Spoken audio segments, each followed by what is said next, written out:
Tak ahoj, vítajte na kanáli For Oregon Fun a v dnešnom videu sa pozrieme na vlajkovú loď vrtačky od Narexu z batériového systému Jumbo. Takže poďme na to, vyskúšame a poriadne ju otestujeme.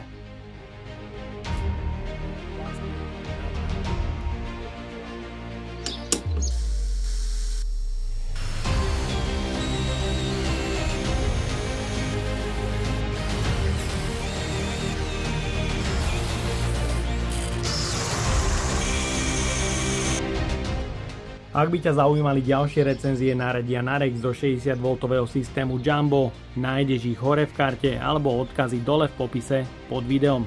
A dnes sa pozrieme na vlajkovú loď vrtačky so silou 130 Nm ASP 622B v krásnom Systainery bez batérií a nabíjačky. Tento krásny set môže byť práve tvoj. Stačí pod toto video dole do komentáru napísať tvoje skúsenosti so značkou Narex, aké náradie máš alebo prípadne plánuješ kúpiť, dať nejaký ten like, komentár a 39. vyžrebujem jedného z vás, ktorému pošlem vrtačku v krásnom Systainery a cena útechy bude krásna sada vrtákov pre vrtačku. Takže tie ceny máme až dve a poďme na to. Odbalíme výkonný skrutkovač so silou 130 Nm a trojročnou zárukou v cene niekde okolo 300 eur.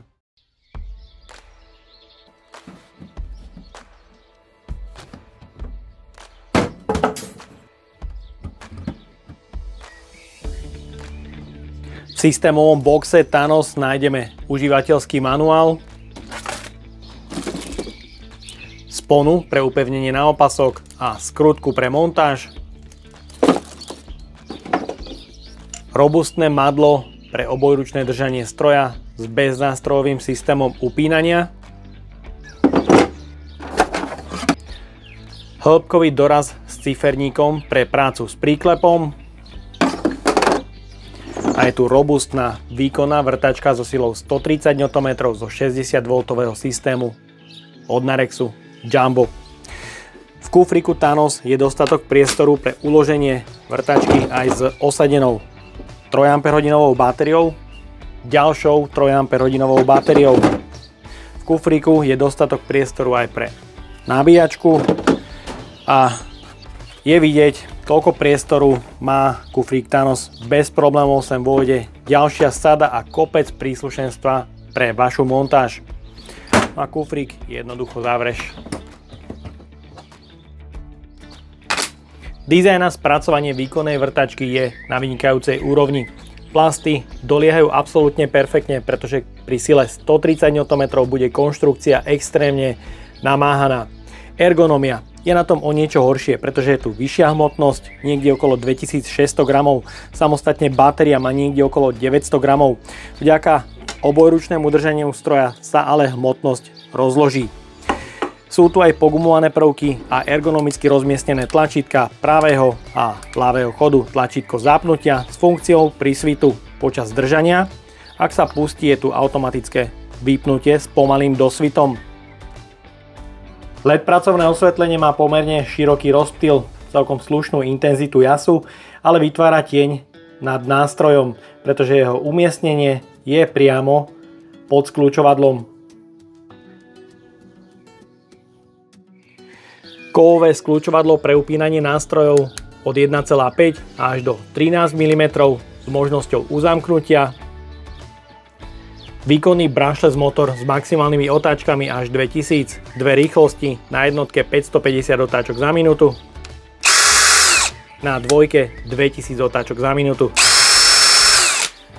Krúžok pre zmenu režimu, ktorý má pogumovanie, mechanický príkaz, maximum 30 000 úderov, mechanická spojka a 21 nastavení sily, kde na jednotke je pomerne citlivá, a režim vrtania, kde maximálna sila dosahuje až 130 Nm. Pri petici batérií nájdeme otvor pre montáž spony pre upevnenie na opasok, otvor pre montáž popruhu pre zavesenie cez zápestie a spona sa dá namontovať aj na opačnú stranu. Montáž madla pre obojručné držanie stroja je mimoriadne jednoduchá.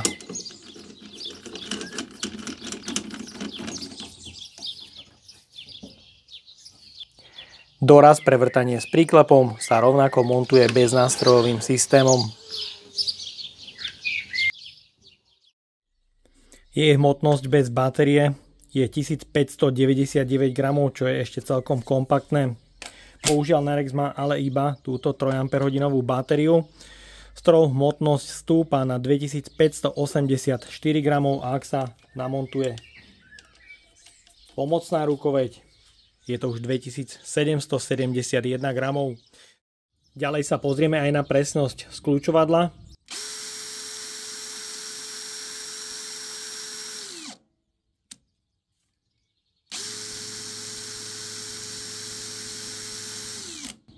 Ktorá je podľa môjho názoru výborná. Ďalej sa pozrieme aj na otáčky bez zaťaženia.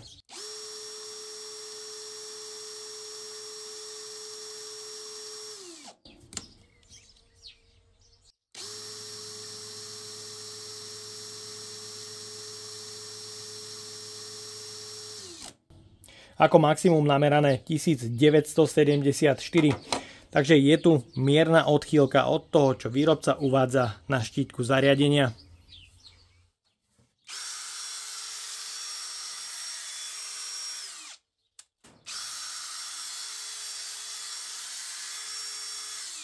Hlučnosť na vzdialenosti do 1 metra niekde okolo 82 decibelov a na madle nie sú cítiť žiadne vibrácie.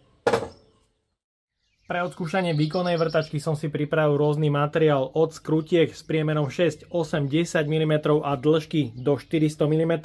Budeme vrtať aj do ocele, betónu, vykružovať do dreva rôzne priemery od 20 až do 150 mm a na záver extrémny test s vrtákom 36x500 mm, kde siahneme na dno jej síl.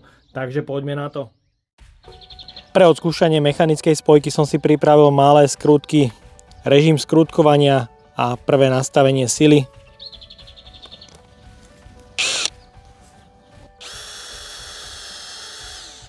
Bohužiaľ skrutkovač tu nezaznamenal na spojke žiadne preťaženie. Ani pri druhej skrutke. Vyskúšam ešte takto dlhšiu skrutku.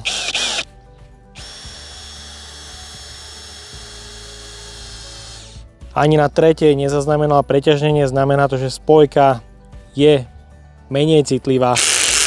Aj keď ju rukou dokážem zastaviť, tie skrutky ju nedokážu odstaviť. No a pre ukážku prvá rýchlosť, mechanická spojka, skrutka 8x100 mm. Až tu je jej preťaženie. Vyskúšame teraz 21. režim.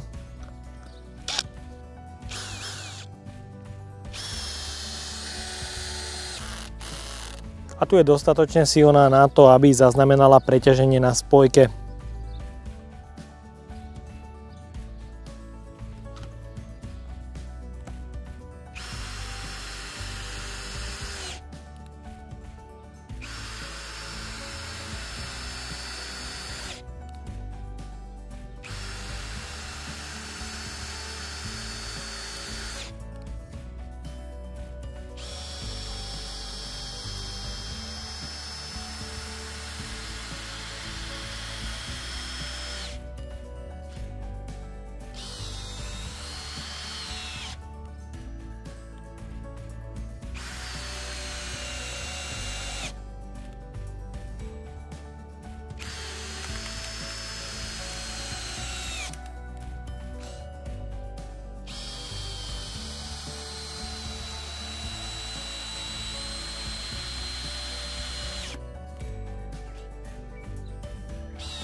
Vrtačku od Narexu som chcel pre zaujímavosť porovnať s vrtačkou od Parksideu a sledujte.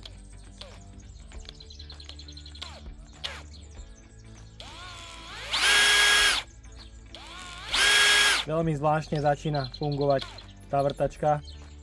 Jedine pomalým spustením spínača ju dostanem do otáčok. Nerozumiem tomu, že čo sa s ňou stalo.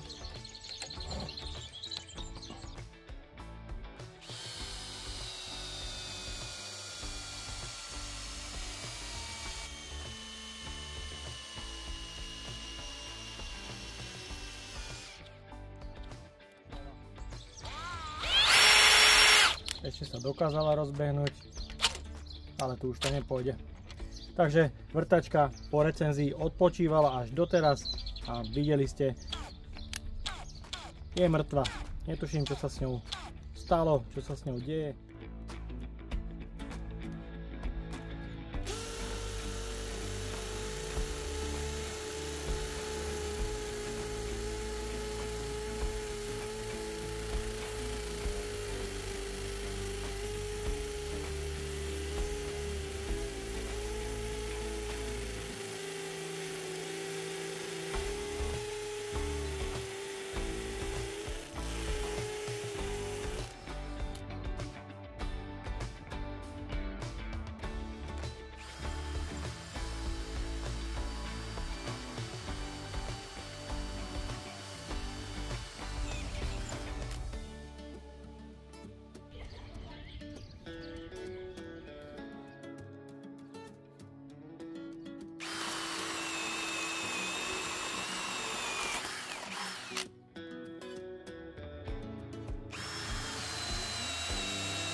Ďalej pokračujem na prvej rýchlosti vrtať otvor do mäkkého smrekového dreva o priemere 65 mm s 3 Ah batériou.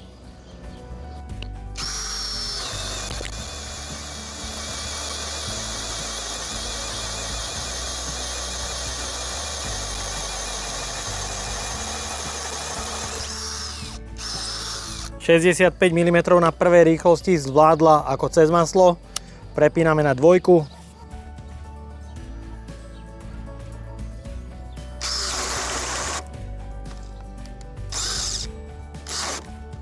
A na dvojke nezvláda otvor o priemere 65 mm.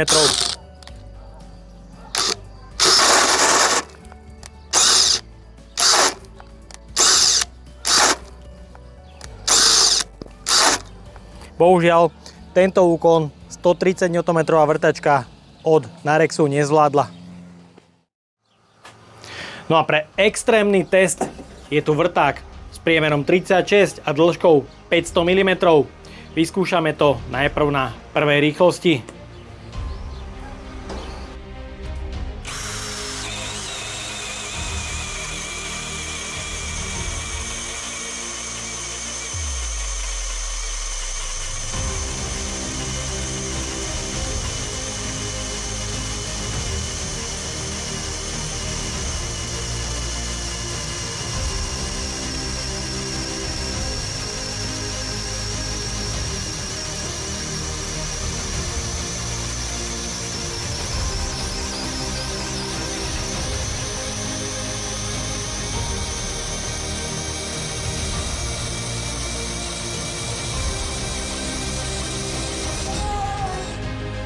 Krásny, hladký postup po celej dĺžke otvoru.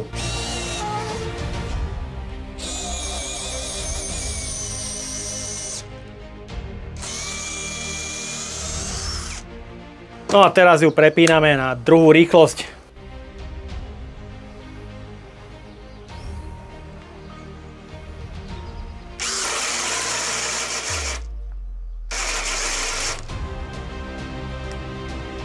Ale na takýto úkon už absolútne nie je stavaná. To nebudeme preháňať, ale v každom prípade toto je naozaj už ten najextrémnejší test.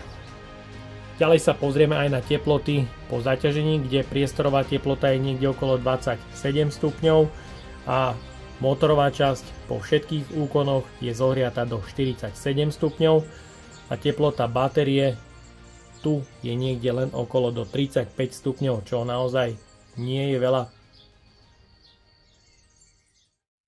Tak a máme tu záver recenzie na vlajkovú loď vrtačky od Narexu, ktorá na prvom rýchlostnom stupni nepozná prekážky. Na dvojke sme siahli na dno jej síl. Konštrukcia je pevná, pri náročných aplikáciách sa nekrúti a taktiež na prvom rýchlostnom stupni sa absolútne nezahrieva, kde teploty dosiahli niekde okolo 45 stupňov, za čo vrtačku určite chválim a tým je teda predurčená na opakovanú prácu náročných aplikácií. Čo by som jej vytkol je nastavenie spojky. Minimálna sila je podľa môjho názoru nastavená trošku vyššie. Je škoda, že Narex tento batériový systém nepodporuje 1,5 Ah batériou, pretože táto 6 zvyšuje hmotnosť a tým ovládateľnosť stroja. A taktiež je tu chýba kontrola spätného rázu, aby vám vrtačka pri sile 130 Nm nepolámala ruky. No a taktiež som mu chcel porovnať s Parksideom, ktorý som po pol roku vytiahol z krabice, batéria plne nabitá a stroj nefunguje. Takže toto sa mi stalo, budem to musieť reklamovať, takže aj toto je dôvod, prečo kúpiť kvalitnejší stroj, alebo túto vrtačku môžeš získať veľmi jednoduchým spôsobom. Stačí sa zapojiť komentárom pod videá Narex zo 60V systému. Je potrebné dať komentáre, lajky, prečo by si kúpil toto náradie, aké máš s ním skúsenosti, alebo aké náradie od Narexu plánuješ kúpiť. Napíš to dole do komentáru a budeš zaradený o jednu z dvoch cien. Dnes ešte nepoviem, ktorú cenu priradím pod ktoré video, pretože tu máme dve videá a dve ceny, vrtačku a sadu vrtákov. To prezradím až v livestreame 30.9.2023 poviem, pod ktoré video priradím ktorú cenu. Takže ak chceš zvýšiť svoju šancu na výhru, daj komentáre pod obidve tieto videá a taktiež lajky pod obidve tieto videá a následne vyžrebujem dvoch výhercov. No a ja dúfam, že sa vám dnešné video a spolupráca so značkou Narex páčila. Ak by ste ma aj vy chceli podporiť finančným príspevkom, dole do popisu vkladám link na PayPal Donate. No a odo mňa je to na dnes všetko. A ak sa ti toto video páčilo, daj like, potvrď odber a zvonček, aby ti už neušlo ďalšie video, alebo sa pripoj k členstvu, kde nájdeš kopec extra recenzií naviac. Ahoj!